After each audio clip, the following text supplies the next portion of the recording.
एक दिन की बात है। राजा विक्रमादित्य की राजसभा में एक महात्मा आए। राजा विक्रमादित्य ने उनसे पूछा, हे महात्मा, मैं आपकी क्या सेवा कर सकता हूँ? महात्मा ने कहा, मुझे भूख लगी है, कृपया मुझे भोजन दे दीजिए। राजा विक्रमादित्य ने महात्मा जी को भोजन कराने का आदेश दे दिया। जब भोजन सामने आया तो संत ने रोटी देखकर राजा विक्रमादित्य से कहा, हे राजन, आपने जो भोजन इस थाल में रखा है वो हक का तो है ना?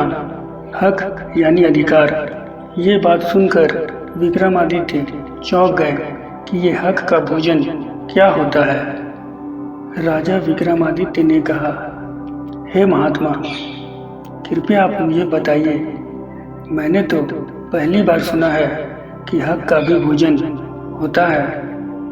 संत ने कहा, गांव में जाइए और वहां आपको एक बूढ़ा व्यक्ति मिलेगा, उससे पूछिएगा।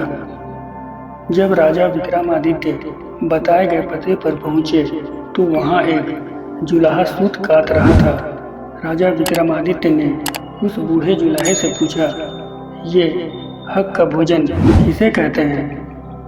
उस बूढ़े व्यक्ति ने कहा, आज मेरी इस थाली में जो भोजन है उसमें आधा हक का है और आधा बेहक का।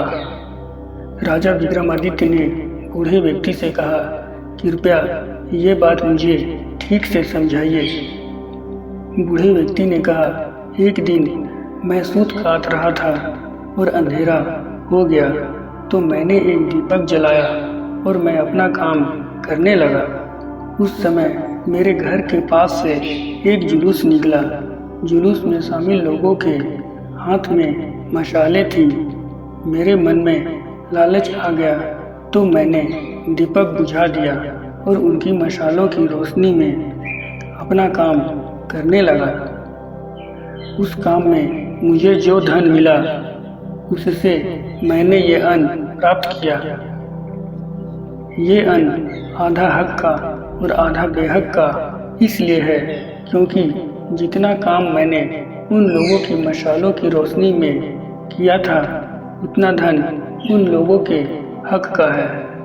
ये बात सुन राजा विक्रमादित्य समझ गए कि हक का भोजन किसे कहते हैं। जब भी कोई काम करो तो दूसरों को उनके काम का क्रेडिट जरूर दो। हमेशा ध्यान रखें, कुछ पाने के लिए सबसे पहले अपने संसाधनों का उपयोग करना चाहिए।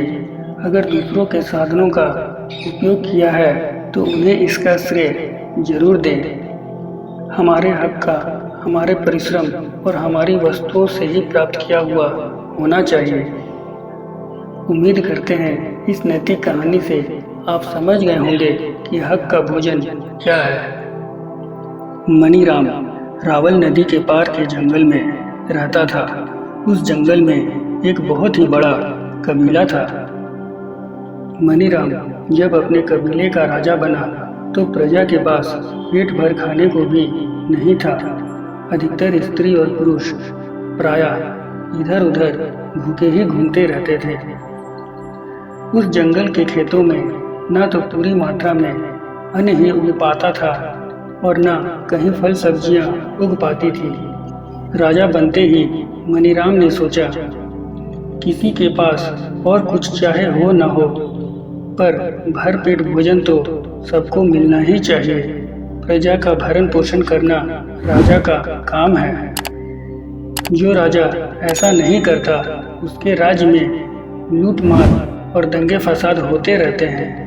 इतना सोच मनीराम ने अपने राज्य के परिश्रमी लोगों को इकट्ठा किया।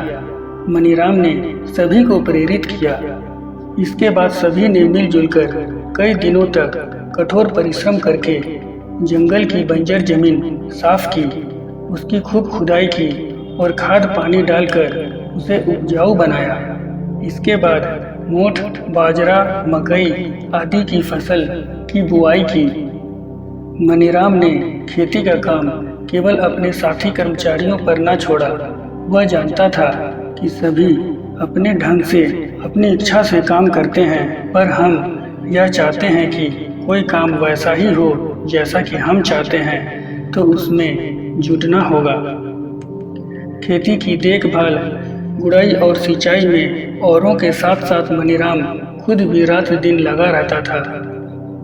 राजा को इस प्रकार जुटे रहते देखकर उसके सेवकों को भी प्रेरणा मिलती थी। वे तन मन से लगे रहते थे। परिश्रम का फल सदैव मीठा होता है। जो जितनी अच्छी परिश्रम करता है, उसकी इच्छाएं भी उतनी ही अच्छी तरह से पूरी हुआ करती हैं। परिश्रम करने वाले की देवता भी सहायता करते हैं। इस वर्ष वर्षा भी भरपूर हुई। फिर क्या था, मनीराम के सारे खेत कुछ ही दिनों में लहलहा उठे। अपने परिश्रम का यूं सफल होते देखकर मनीराम और उसके साथी खुशी से फूले न समाये।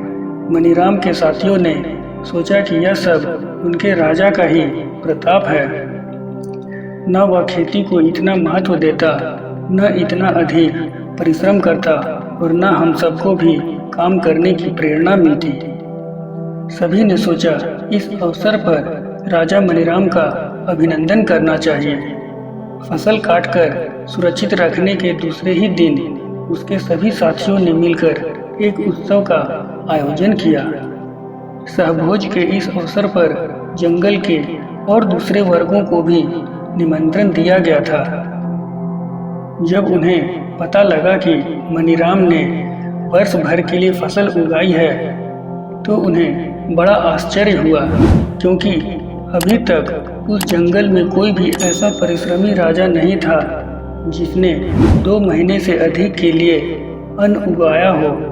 बाकी 10 महीने वे इधर उधर फल फूल मिल जाते तो खा लेते, नहीं तो फिर भूखे ही सो जाते थे। अन्य आए हुए सभी राजाओं ने मनीराम की बहुत प्रशंसा की, उसे अनेक बधाइयाँ दी, राज्य की उन्नति के लिए शुभकामनाएं दी।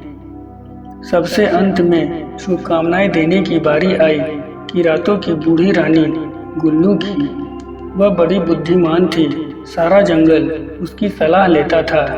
गुल्लू ने खड़े होकर मनीराम को फूलों का हार पहनाया और बोली, भाई तुम्हारी खेत की बधानें ऊंची हों। इतना कहकर वह अपने स्थान पर वापस चली गई। औरों की भांति न उसने मनीराम की प्रशंसा की थी और न ही ढेरों शुभकामनाएं दी थी। उसकी इस बात का अर्थ कोई भी न समझ पाया। सभी जंगली जातियां एक दूसरे का मुंह देख रही थी। मनीराम के मंत्री ने उठकर पूछा, काकी, हम इसका अर्थ नहीं समझ पाए। सीधी सी बात है, गुल्लू काकी कहने लगी। खेत की बथान ऊंची होंगी तो उनमें पानी ऊंचा होगा, पानी ऊंचा होगा तो फसल भी ऊंची होगी, फसल ऊंची होगी तो सभी के खाने की चिंता दूर होगी, खाने की चिंता न रहेगी तो फिर सभी राज्य के विकास की ओर और योजनाओं में लगेंगे, विकास के और कार्य किए जाएंगे तो फिर राज्य भी ऊंचा उठता जाएगा। गुल्लू काकी की यह वाक्य सुनकर सभी बड़े खुश हुए। सबर सिंह कहने लगा, देखो, बात कहना भी एक कला है। थोड़े से शब्दों में बड़ी बात कहना बुद्धिमानी है, क्योंकि बहुत बोलने वाले की शक्ति तो नष्ट होती ही है, उसकी वाणी का प्रभाव भी समाप्त हो जाता है। मनीराम ने हाथ जोड़कर सिर झुकाकर गुल्लू काकी से कहा, काकी, मैं सदैव यह कोशिश करता रहूँगा। इसके बाद सभी ने नई फसल से बनाई गए बढ़िया बढ़िया पकवान खाए। फिर खुशी खुशी सभी मेहमान विदा हुए। दोस्तों, इस नई कहानी से हमें 3 तरह की शिक्षा मिलती है। पहली ये कि सभी ने मिलजुल कर पूर्णतः एक होकर आपसी सहयोग से जो मेहनत की, उससे बहुत अच्छे परिणाम सामने आए। यानी एकता में बहुत शक्ति होती है, जिससे असंभव कार्य को भी संभव बनाया जा सकता है। इस कहानी से दूसरी सीख यह मिलती है कि ईमानदारी से की गई मेहनत का फल ईश्वर अवश्य देते हैं। और तीसरी यह कि दूसरों को प्रेरित करने के लिए पहले स्वयं खुद को उस काम में झोंकना होगा और सफल होना होगा। तो दोस्तों, आशा करते हैं आपको ये कहानी पसंद आई होगी। धन्यवाद।